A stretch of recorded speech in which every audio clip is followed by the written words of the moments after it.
What's up, everybody, and welcome to this week's What's on Kickstarter. We have a ton of great, good, and not so good decks to check out this week.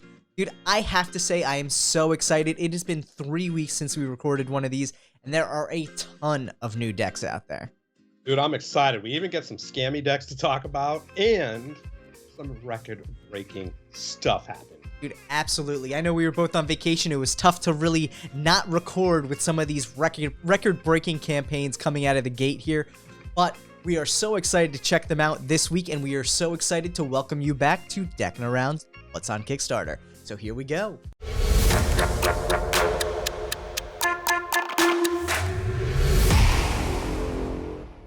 So let's jump right into it and talk about the elephant in the room. Why are we going to talk about me like that? Steve, I know you like elephants, but we're not talking about you this time. We're talking about 10 Hun's Vivid Kingdoms playing cards. This thing is pushing almost $2 million, which is by far the most funded Kickstarter campaign for playing cards we have ever seen. Dude, I am floored by this thing. Dude, you know what? I think we have to stop calling him 10 Hun and call him 2 mil. Dude, it is impressive. Not only does this easily hit that mark for a great campaign, and not just because of the dollar amount, but the artwork on this thing is sick, dude. Yeah, it's so beautiful, super creative. I'm really excited how he kind of went about this and how he talks about the backstory with it and really making it a community project for his YouTube community. And for anyone who doesn't know 10 Hun, he is a well-known YouTuber who creates masterpieces on his channel. I have to say, after checking out some of his videos, I absolutely love the work that he does. And I think the fact that he took this project and really didn't make it about his work, but about the community that's formed around him is so exciting, because that's what we love to see in playing cards, just community. Yeah, and it's really cool to see someone just all of a sudden hop into the playing card community and just break Kickstarter, basically. Dude, and you got to think about it, though. Back in the day, 2012, 2013, that's how it was. There was no real Kickstarter community for playing cards. So this is a huge paradigm shift for us to a whole new level of what is the most funded Kickstarter campaign for playing cards, which I think is just breathtaking to see, especially with it being such a phenomenal artist. Yeah, and done really well, you know, accessing USPCC, like getting all that information in there that needed to be in there, you know, and being a first-time creator in this space is really cool to see. You can tell he absolutely did his research, making sure he understood what people were looking for. On my end, I definitely can see a couple little things here and there where a couple tweaks would have gone, you know, a little bit farther, but clearly at a $2 million funding level, it didn't hurt. You know, my biggest pet peeve always on campaigns is when people put non-decks as a tier, and he did throw an uncut sheet here on it as a tier. I would have said it still would have been better as an add-on, because then you're getting people to buy the decks, which is your primary object here. But with that in mind, dude, this is a dope uncut though too. And I know you're not a big uncut fan, but this thing is intense. You know, I like uncuts if they're all different and they create a story and they look cool, and obviously this one does, but I just don't have enough space on my walls to put up cool uncuts. There's never enough space, but this is one uncut I would definitely be going for. One of the really cool things about it is each of the cards actually interacts with the cards next to it, which is just really creative. What would you call a 52 card diptych? Jeez, I have no idea. I don't even want to think about the word for that, because it's probably more syllables than I could get out by the end of this show. But I have to say, this was a really exciting campaign to see. I don't think anyone expected it to blow up to the level that it has, and this is honestly one of the most funded campaigns live on Kickstarter right now, which is crazy. Dude, you know what the crazy thing is? The dude sold 831 uncut sheets, which is more than what most people sell in decks. Yes, in their campaigns. That's intense. maybe it does deserve its own tier there. I don't know. That's a lot of uncut sheets, but hell. I'm still a firm believer that it belongs in the add-on cart, not in the tiers itself. But dude, I think this thing looks phenomenal. I mean, you can see the gilding aspect of it, the way the tuck has the die cuts out of it. So much thought and energy and effort went into this, and it really just came together so amazingly. It showcases 10 Hun's artwork style, which I think is such a unique and beautiful artwork style. It's got such a graffiti vibe to it, which is really cool. I was pumped for this one. The cool thing about this, dude, all these extra decks, all of like the gilded, this new golden ticket, these were added after. Yeah. So this was an after like thought. Yeah. Literally, he was like, I need to create some stretch goals. He's this the white deck. He's basically given it away for free to 1,000 random people that back the campaign, which is really cool.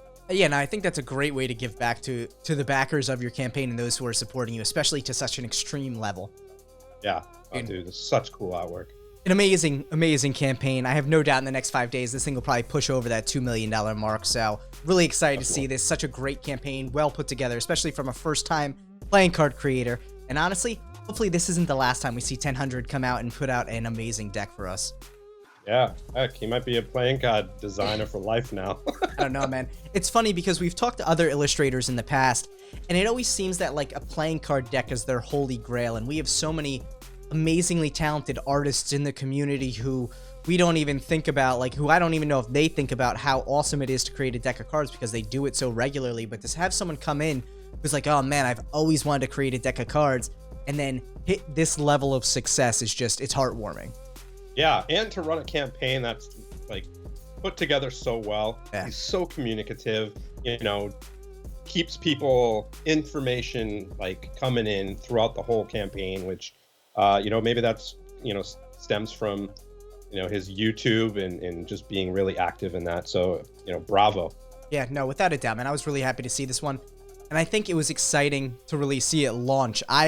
Again, being away, I was like, oh man, I hope this thing does well. I'm sure it's going to do well just based on the Kickstarter or the YouTube support. But like, I didn't think it was going to do this well. I was floored. So congrats to 1000 on that one. Absolutely well-deserved. Awesome looking deck. And I'm excited to see what else you bring out to the playing card community. Hopefully this isn't a one and done kind of situation there for sure.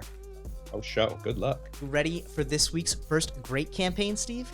Hit me with it. For this week's first great campaign, we have the Allure Scandinavian Folklore playing cards from Native Tongue Studio.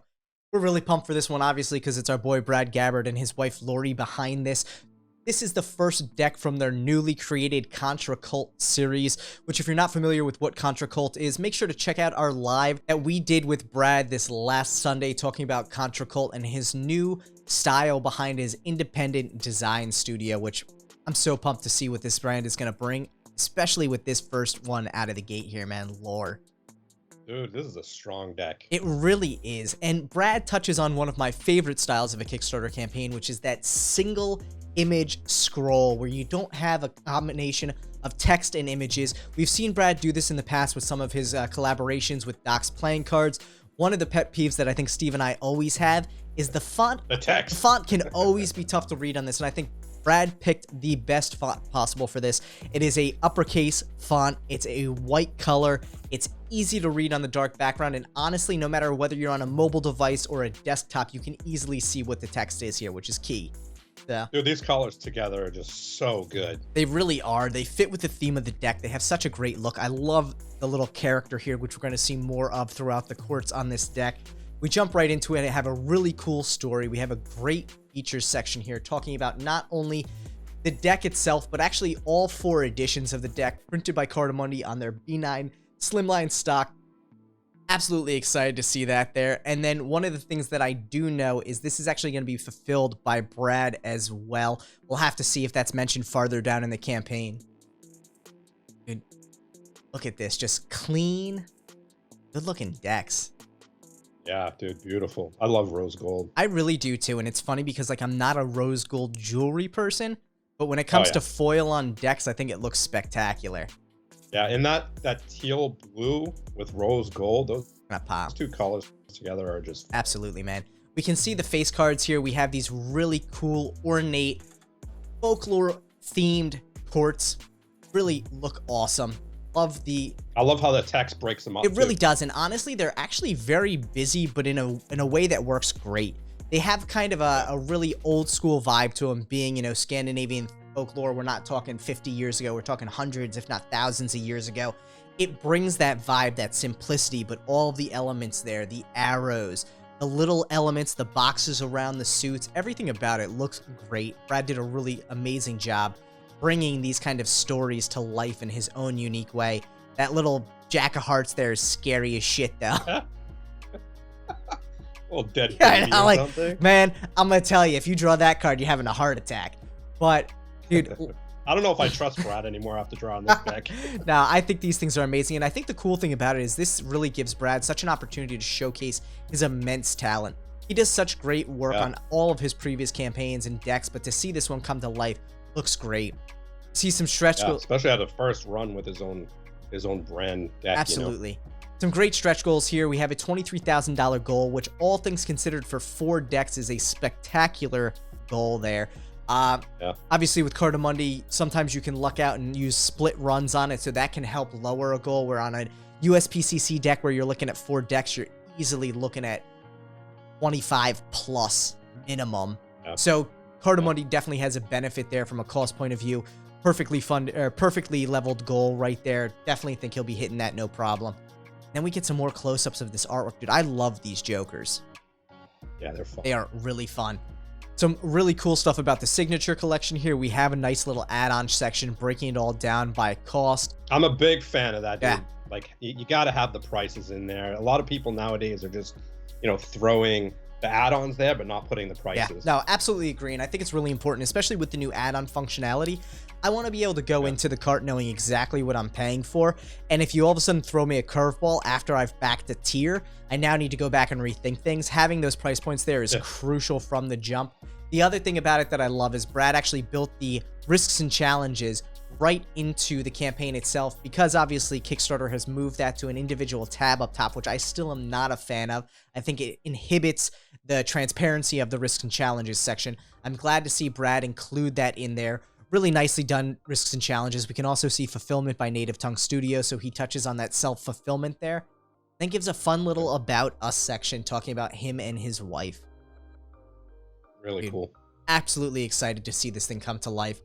And what's the price? We are looking at $19 for a metallic ink backed custom deck. That's cheap. Head on, man. That's phenomenal. That's phenomenal. That's cheap. I'm really excited to see this one come to life, man. I think he's gonna crush it. I think those stretch goals are gonna fly by, and we're gonna see this turn into an amazing campaign. Yeah, good luck, Brad. And before we jump into this week's first good campaign, make sure to like the video and subscribe to the channel. And ring the bell. And for this week's first good campaign, we are looking at the Glitch playing cards. Keep glitching in your games from Eli. I gotta say, first-time creator on the scene, really interesting concept. We've seen a lot of that kind of 80s retro glitchy vibe. So let's check out what we got here. We got nice little story, looking good there. Talks about the design, nicely touched on. Really simple tuck, which I think works out though if you're looking for that kind of retro-y vibe. Interesting text on the side and the font there. It's definitely a fun little style to it. Yeah, little video game. Yeah, a lot of images here. The one thing I would say here is break up that story a little bit into some of the images so you have a little bit more flow instead of just scroll there. Getting into the feature section, great. We see printed by USPCC, limited 2,500 deck run, fully customized. I'm not seeing fulfillment yet, but we'll have to check out down below, see if that's available. We jump into the cards now. Looks really fun. Definitely a cardistry-oriented deck. You can see it with those fanning elements on the front of the deck there. Also, the interesting Ace of Spades. I really do love a fully utilized Ace of Spades, so I'm glad to see that there. I would say the one thing that stands out to me, the idea here could probably tie in with the story and help to break up some of the image and text, ratio. So definitely think about splitting some of that up and placing it throughout. Talk about the motivation of the cards, why you went with these routes, why you went with these interior fanning elements, things like that. Yeah, even put all those aces in one image. Yeah, save a lot of space there, really help. First 150 backers are also going to be giving away a sweet amethyst necklace. Very cool, interesting kind of touch with it. I like the little ace, king, queen, jack, 10 there, the little full house, or what is not full house, royal flush emblem on that amethyst. Yeah, really interesting. Then we get into fulfillment. Self-fulfilled. The one thing that stands out to me is I think it just needs a lot more of a story. Talk about why you decide to do this. Talk about the cards themselves. Other than showing the aces, you don't really show off the courts. I'm really interested to see what the courts would look like in this, because from what I can see, it looks like a fully custom deck. Are the courts standard, or what little elements do they have on those? I think a part of why this isn't a great campaign is because of those small aspects. Build out the story. Make sure you're showing all of the cards. Price point wise on this thing, we're looking at $17 shipped. Like, that's a steal. It's a steal for what the deck is. The things that really jump out to me, though, also, and as a first-time creator, you want to be aware of this, $7,000 goal on a 2,500 deck print run is basically covering your deck cost. That's about it. So if you're going to be self-fulfilling and you actually plan on, say you sell 1,000 decks and say you get 500 backers, it's going to cost you several $1,000s to ship out those packages. So something to consider is making sure, especially if you're looking to do a 2,500 deck print run, that you have all of the monetary aspects calculated out and correctly reflected in your goal. Because if this funds at $7,000 and not a penny more right now, you're either going to have to cut that print run to 1,000, or you're going to be paying a lot of money out of pocket, potentially just as much as the goal. So yeah, I mean, don't they say what 10% of your goal is shipping? Yeah. And honestly, that's low. I've seen it in some cases where, in reality, 1,000 decks shipped could easily cost $5,000-6,000. Yeah. So something to keep in mind out there. That's a very ballpark number. Don't quote me on it, but something to keep in mind if you plan on shipping 1,000 decks. Might need $5,000. So if you have a $7,000 print goal, you should probably have a $5,000 shipping goal, plus packaging, plus boxes if you're going to be doing it yourself. All of that has an aspect to it that really should be reflected in the funding goal. So good luck. It's a fun deck, but if this does not fund, take it back to the drawing board, especially on that goal level. Good luck. Good luck. And for this week's first Needs Help campaign, we have the HORUS playing cards. I love that Ace of Spades, dude. Not gonna lie, I love it. I was gonna say, if Steve didn't say it, I knew he was gonna say that he loves it somewhere, because he's told me 5 times already he loves this Ace of Spades. It's definitely a dope Ace of Spades. For anyone who enjoys Egyptian artwork, this has a really cool Eye of Ra right in the center of that Ace of Spades. Definitely digging it. Peter Eggink coming here with his first Kickstarter campaign deck. For anyone who doesn't know Peter Eggink, he is a world-renowned magician. Really excited to see him bring his first deck of cards to it. The one thing I will have to say here, though, is Peter, you're a magician, you have social media accounts, push this thing. Make sure you're getting it out there, because right now I see one backer for $1, and to me that means marketing is surely lacking on this campaign. Yeah, definitely has potential. Yeah. Diving into it, we see a nice little story here talking about Peter's background, his creation of magic tricks, and also why he decided to go with USPCC on bicycle stock here. So we talk about the story, we talk about the printer right there. What I'd really love to see is a nice little features section kind of breaking down some more aspects of the deck here. Obviously, being a magician, I'm guessing that this thing is geared towards magicians, but we don't actually have a clean shot of the deck itself, the back design, or much else of it. I'd love to see some less strategically placed images showing corners and weird angles, and really just see a straight-on look of this back design and this tuck, because I think this tuck in and of itself is gorgeous. Yeah, and if you look at look at those aces. Those aces are beautiful, and it looks like it has some detail behind the court cards. Yeah, which look really cool. I'd like to actually see that full picture. Absolutely. I think the cool thing too is if you look, and maybe it's just the way the image is looking there, but the court cards almost look like they have so much depth to them. Yeah, I definitely would like to see a full image of these. So it's nice to see that obviously it's a workable magician's deck, because they have semi-standard courts. They're not that out of the ordinary, but there are customized touches to it. One of the biggest things I think holding this campaign back is the lack of images. We always say story is really important, but at the end of the day, the images, you could have the best story in the world. If you don't have any images of the deck, no one knows what they're buying, and they're not going to buy it.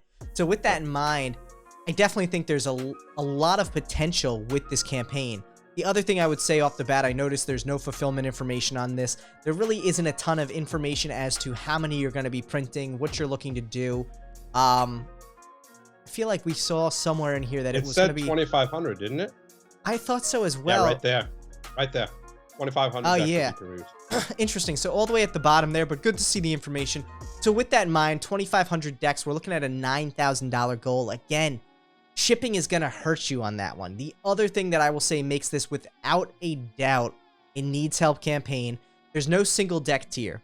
Some people just like to buy one deck. We take a look at it, $53 for 3 decks. So at cost of deck alone, 53 divided by 3, we're looking at $17.60 a piece. A little bit steep sand shipping on this deck. We click into it, and we now see 25 euros for shipping 3 decks. That's like $9 a deck. Yeah. That's Dude, expensive. If you see this, Pete, add a single deck, add a 2-deck tier. And adjust those shipping prices, because at the end of the day, 82, that's $27 a deck. That's through the roof expensive.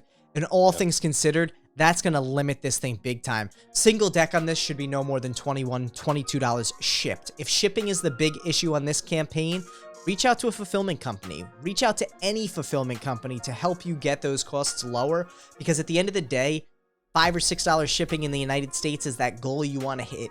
Majority of your backers are going to be in the US. You want to be able to get as cheap as shipping as possible for the United States, because it may be 70%, it may be 80%, but a large majority of your backers are going to be in the United States. No question about it.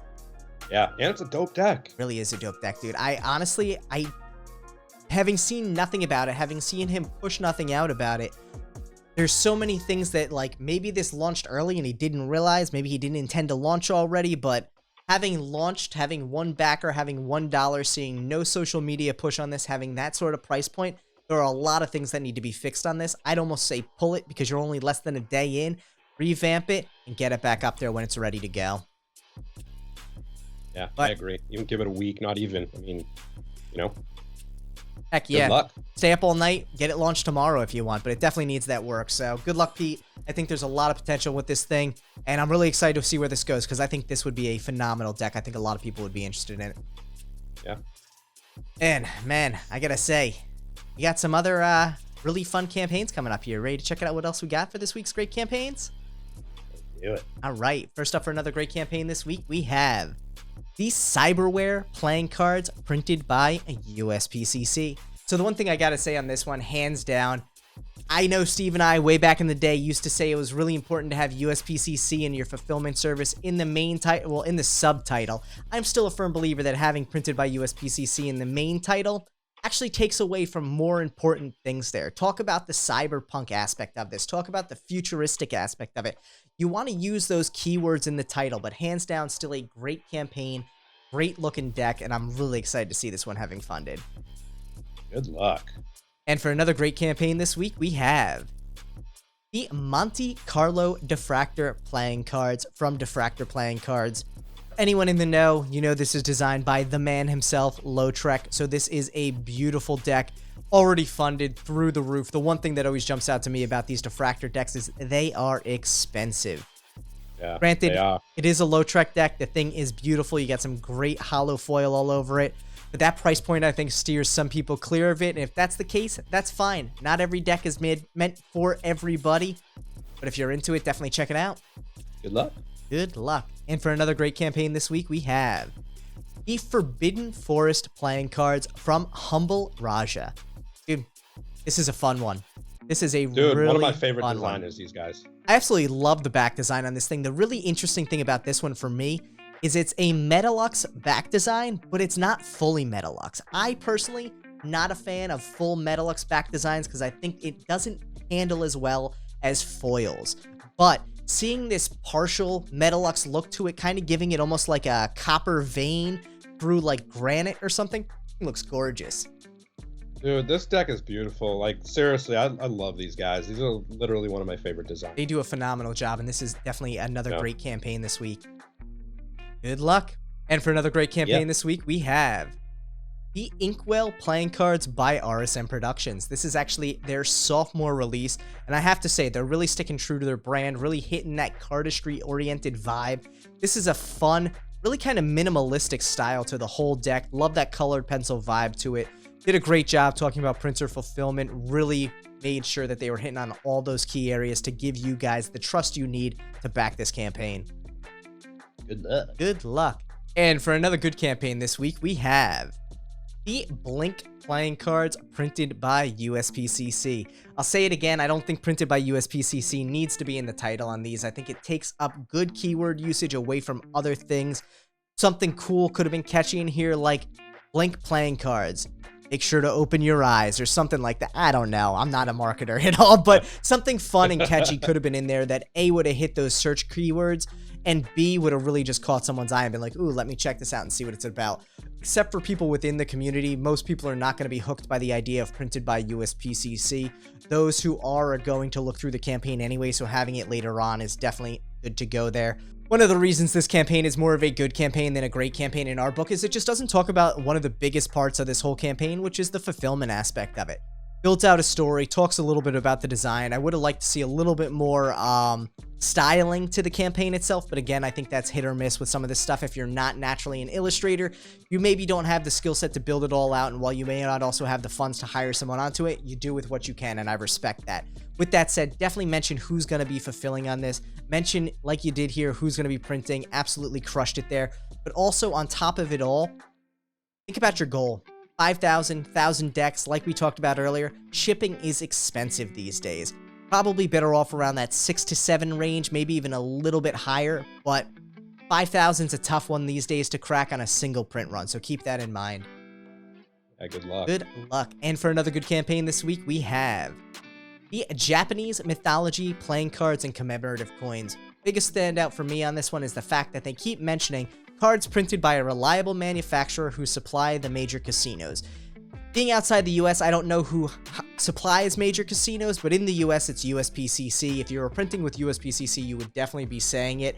Not knowing who's printing outside of the US for major casinos, to me, that means that doesn't sell me on anything. I still don't know who's printing it. For a campaign like this, I want to know who's going to print. The artwork looks awesome. There's a lot of potential for it. If this is your style, it's actually a really reasonably priced deck at $20, but not knowing who's printing could definitely have me pumping the brakes here. It says printed with smooth finish and linen finish. So there you go. Very interesting aspects of it. I would really be curious who's going to be printing this one, and definitely make sure you get that marketing speak down pat. Good luck. And for another good campaign this week, we have the River and Stone playing cards from Beth Sobel. So I gotta say, and this is one thing that I always love to point out, just because a campaign is a good campaign, not a great campaign, doesn't mean it's not going to crush. You can see that this campaign has 1,080 backers, pulling in $34,000, and it's still going to be walking away today with a good rating, not a great rating. One of the big things on that is it's a little bit haphazardly thrown together. It talks about USPCC printing, but we have no idea who's going to be fulfilling on it. The price point on it isn't too bad for a custom deck. You got 20 bucks there. If you love the artwork, that's an absolute steal. But I really think they need to just show off more of the deck. The whole premise of this deck is these cards. Show a render of an uncut. Let us see what the whole deck looks like. You don't have to worry about anyone stealing the artwork there. The primary focus to me on this one seems to be more so on the tuck than anything, you know? Yeah. And the cards yeah, look they fun really there. do. I really dig them. And don't get me wrong, the tuck looks dope too. But I know more about the tuck and all of its little embossing and everything than I do about the cards themselves. So really make sure that you are putting as much information as needs to be here, because I think this deck clearly sells itself. But you always want to say, am I doing enough to push it as far as it possibly can? So, good luck, Beth. Very nicely done on your first created campaign. Well done. And for another needs help campaign this week, we have the Ultimate War deck. Really interesting artwork on this deck. Definitely looks fun. One thing that stands out here, no printer, no fulfillment.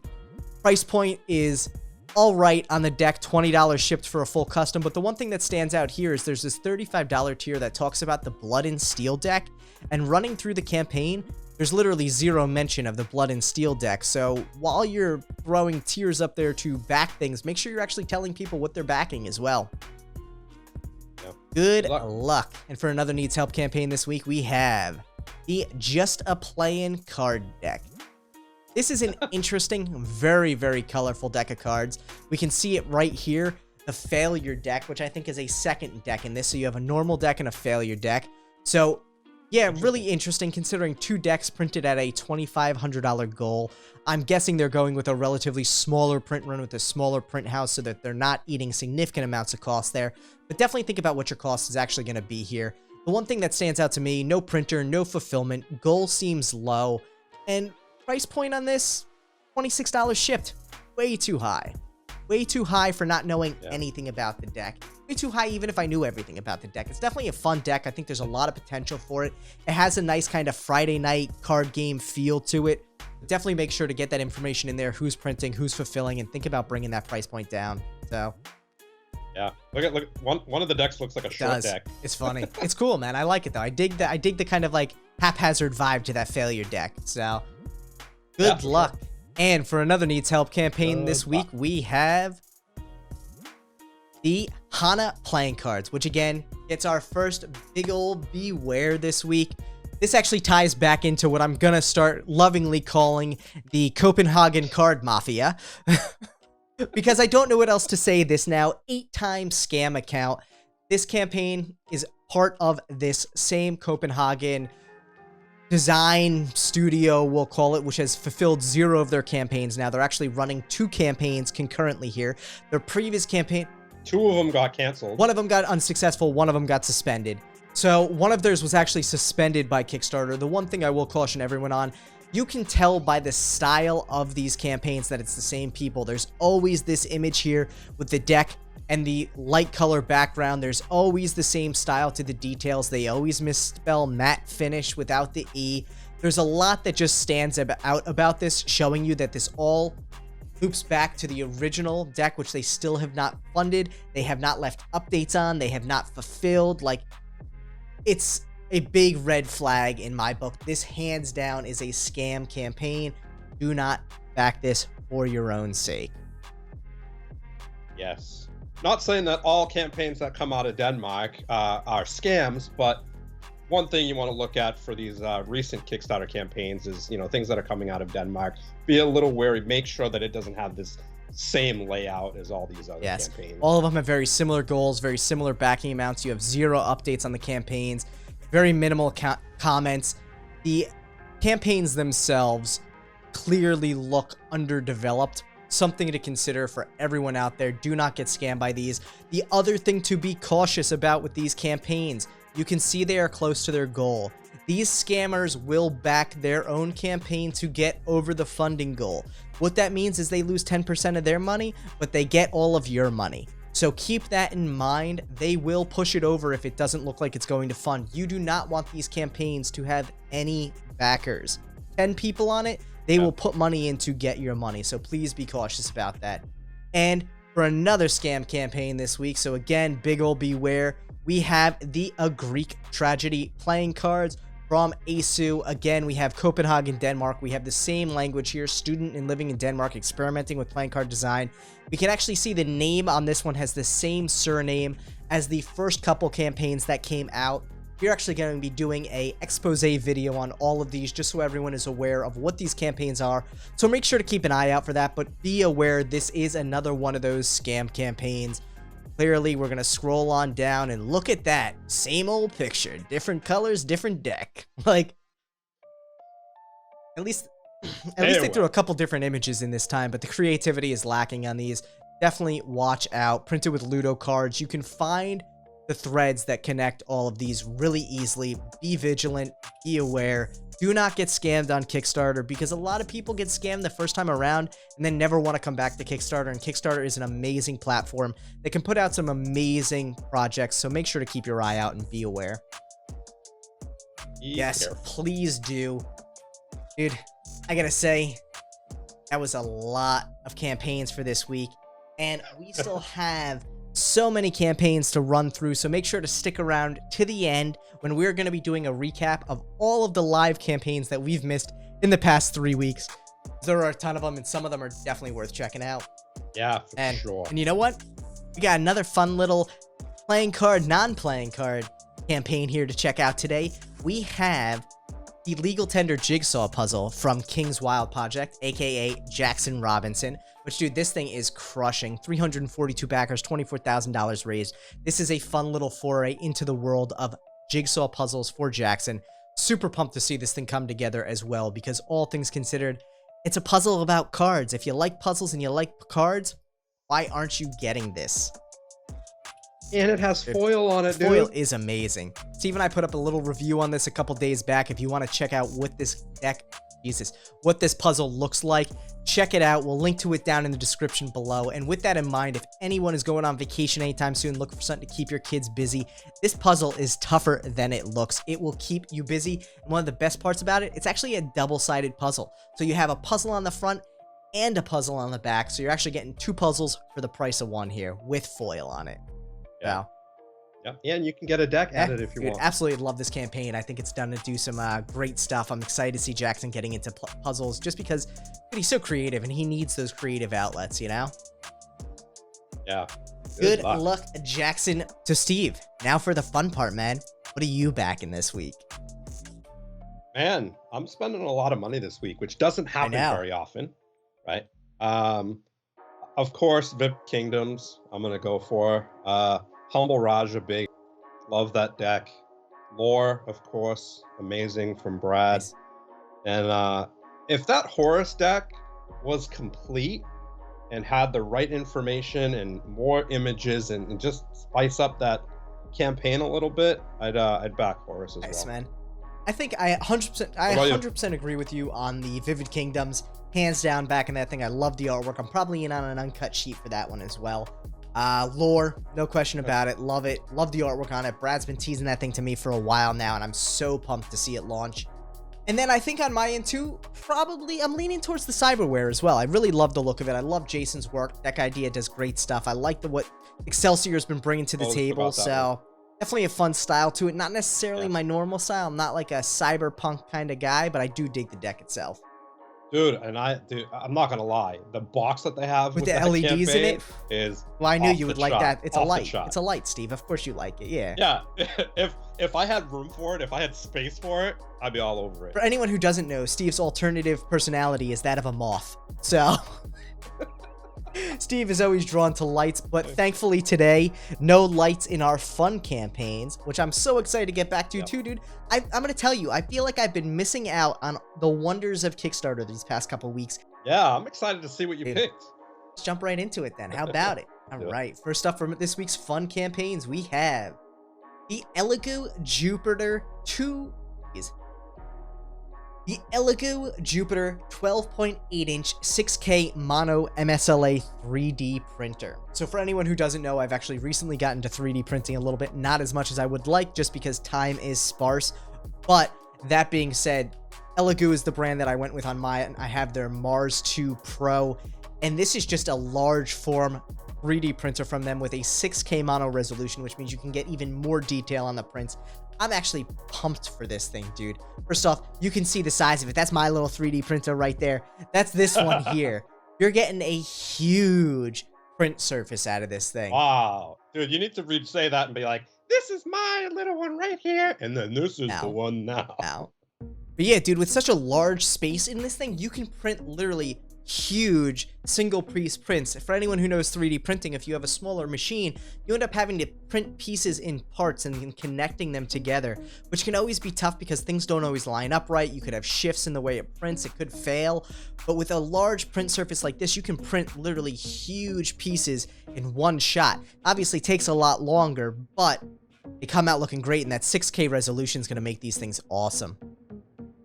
Crazy. How much is this thing? So this being what I would call on the higher end of like prosumer is running $889 shipped. But that being considered, actually an entry-level price point really isn't bad on this. If you're starting to look at like those lower grade consumer ones like the Form 3, they cost you $3-4 grand. So this thing for a home 3D printing, you know, apparatus is amazing at that price point, and especially for the size, because even the smaller ones cost you a couple $100s. Yeah, that thing's intense looking. Dude, the things you could print with this would be insane. That's the one thing I have to say about this campaign. I was just about to say, they don't show enough of the stuff that you can print. Like, look at that. That's a single piece, dude. That's huge. Like, you would have to do that in multiple pieces on mine. It would be like 3 pieces, and how do you do that? You can't put a mask together in 3 pieces like that. It would look like shit, so... Yeah. Yeah. Dude, it's cool for sure. I love this kind of stuff. It's so fun, and I love the fact that 3D printing technology is becoming so much more readily available for the masses. I'm excited to see what other cool stuff people bring to really show on their 3D printers, man. Especially in the magic field, because we know a couple magicians who are out there doing 3D printed stuff, and I love it. It looks great. So for any of our magician Yeah, friends out there who need definitely it, maybe check out this Elegoo Jupiter here. It's already pulled in $4 million, so you know this thing's doing right. That's dope. And dude, you know what? If you pick one more like 3D printer, we might have to limit you. You're getting in like light I've territory. only ever picked maybe one 3D printer, because I picked a laser etcher. I think maybe two. two. But I picked a laser etcher. And so today, my other fun campaign is the Carvera CNC machine. I will be honest with you, I have this absurd fascination with CNC. I want a CNC machine, but they are insanely expensive even in comparison to 3D printers. But I love the idea of being able to take a solid block of metal and carving it down to something awesome. I don't know, like, think about it. This is the most, like, ridiculous thought ever. But, like, oh, man, I'm out of screws. Let me go make some. Like, no, it's going to cost you ridiculous amounts of money to make screws at home. But why not? It would be awesome. You go for it. I love it, man. These kind of things, like these maker tools, they make my day, man. I love it. Yeah, look at this thing. Early bird, $3,099. So definitely Crazy. Not cheap. Definitely costing a lot here, but for a CNC machine, that's about on par with that entry level there. They are not cheap. There's a lot of moving parts to them. There's a lot of precision aspects to it, but for anyone looking to get into it, this one looks pretty impressive. I dig it. Yeah, that's cool. I'm on that maker mindset right now, so I guess, dude, you're definitely a guy, dude. Yes, you know, need my CNC machine, my 3D printer, but absolutely love it. Good luck to both campaigns. And coming in for Steve's first fun campaign this week, we have the Dride 4K Next Gen Connected Dashcam. Cool, Interesting. Huh? Tell me that's not It is good. dope. I'm always looking at dash cams. I think everybody's using cams nowadays. Depending on where you are, I think it's almost become a necessity. And I'll be honest, I have tabs open on my computer all the time looking at dash cams and dash cam setups, and it's more of an investment than I want to make right now because they get to be pricey if you do the whole setup, but they really are becoming a necessity, especially with people hitting parked cars all the time and running. Yeah, and this actually isn't priced too bad, you know. And you can upload it right away into the cloud, or share it with somebody, which is really cool by the push of a button. And it's sleek. It's just small. It's not obtrusive where it's going to be like hanging from your windshield, or I dig it. I like this. Look at that snow. I like that. Well, I'm thinking about the snow. I'm like, oh god, I hate driving in the snow. But it's an interesting little blip there too. Interesting. But yeah, dude, you never know. These days you need a dash cam while you're driving, and it's things like that where someone backs into you and then doesn't report it, just kind of bounces, or potentially doesn't even realize you did it. That's why you need these things, to make sure you're protecting your vehicle no matter where it is, honestly. And it's a 4K system. I mean, that's awesome. Yeah, I mean, depends on the sensor. It could be a lower end 4K where you're still not getting great resolution, but could be good too. Yeah, I mean, nowadays 4K is pretty good even in these small. Yeah, I mean, I think the biggest things with a lot of these, and this is the one thing I always want to say, I'm glad they're showing a night vision one here. You want to be able to read a license plate. If you can't read a license plate, to me, the camera's not worth it. That's the biggest thing. 100%. Yeah. And so I'm gonna blow this up real. Oh. It's not gonna lie. Like, sorry, you cannot watch this in full screen. Not gonna watch it on YouTube. But that being said, those are some of the big things that stand out to me. It looks even on this small screen here that you can see the European style plate there pretty well. I'd be curious to see how it looks with North American style plates, because I think sometimes they are a little harder to read, but definitely very cool, man. Yeah, it's not bad. 159. Yeah, 160 for it. Yeah, that's really not bad. I mean, you look at some of the higher end ones these days, they're $400 or $500. Yeah, and they're bigger. Yeah. So good luck. And for another fun campaign this week coming from Steve, we have the Haxson. This is so me. Haxson Smart AirFan with 20 features for your bed. I see a light in there. I see 2 lights in there. Oh my god, Steve. Dude, but that's not what it is. It's not a light. It's a fan. Okay? It's not my fault it has a light in it. Dude, it's got everything. It's got a fan. It's those really, really cool ones that he doesn't This have. right here looks like the most horrifying torture device I've ever seen. Right? It looks brilliant. It's strapping them in with their anti-motion beams. Like, the crazy thing is I would only need one because Leslie does not she likes to be super hot. that's the thing though. The other one says doesn't- it can blow hot air. Yeah, well, have fun with that. Dude, this is interesting. I'm blowing out 120 degree air. Dude, that's so crazy. Interesting. I like the concept. I don't know if I like the execution, but definitely interesting. It's dope. You can use it as a room fan too. You don't have to put it on your bed. But I just don't want stuff blowing directly on me all night. I think that's what my thing is. Yeah, but you can set a timer just for like an hour. That way, go to bed and you don't have to worry about it. This is your pick. I'm gonna knock it, but that doesn't mean you shouldn't like it, Steve. So I think it's rad. It's a little pricey, but it's rad. yeah, $200. You know, I mean, you look, which isn't bad. I mean, if it's blown out that fast, cool air, that might be worth it. And you look at like a lot of like the Dyson home fans and all that, and those rotational ionizing fans. Those things are a couple $100 too. So in the scheme of things, if you compare this to a box fan, yeah, it's pricey. If you compare it to like similar fans, it looks reasonably priced. It's got a huge speaker built into it too. Yeah. It makes you breakfast too, I bet. Avocado toast coming right out of it. Oh, jeez. Yeah, you could freeze some vegetables with that thing. I guess, man. I don't know. I'm not a fan person. I think I prefer, like, I'm an old school ceiling fan kind of guy. Yeah, I mean, I like ceiling fans too, but in my room, if I can have it, cool. But this is so convenient just because it's a fan, a light, a speaker. Not that I use speakers in my room like that anyway, but definitely something interesting. Very, very nice pick this week, Steve. I'll let it slide that it's a light. Yeah, because you know what? I didn't even notice it was a light. Yeah, I know. And that's why I'll let it slide. Next week, though, no lights. Yeah. Yeah, you're not allowed to pick a CNC machine or a 3D. We'll go for something else next week for sure. But I gotta say, man, those were some really interesting campaigns. And for everyone out there, obviously, we always love to hear what you all are going to be backing next week. So make sure to drop a comment down below and let us know what decks caught your eye, what decks you're excited to be getting in the mail soon, and what else on Kickstarter you're excited about, whether it be a fan, a CNC machine, a board game, a video game, a movie, or anything else of the amazing things you can get off Kickstarter. But before we jump out this week, as always, make sure to like the video, share it with a friend, and subscribe to the channel. And as we promised earlier, let's take a look at what has gone on Kickstarter and is still live in the past 3 weeks.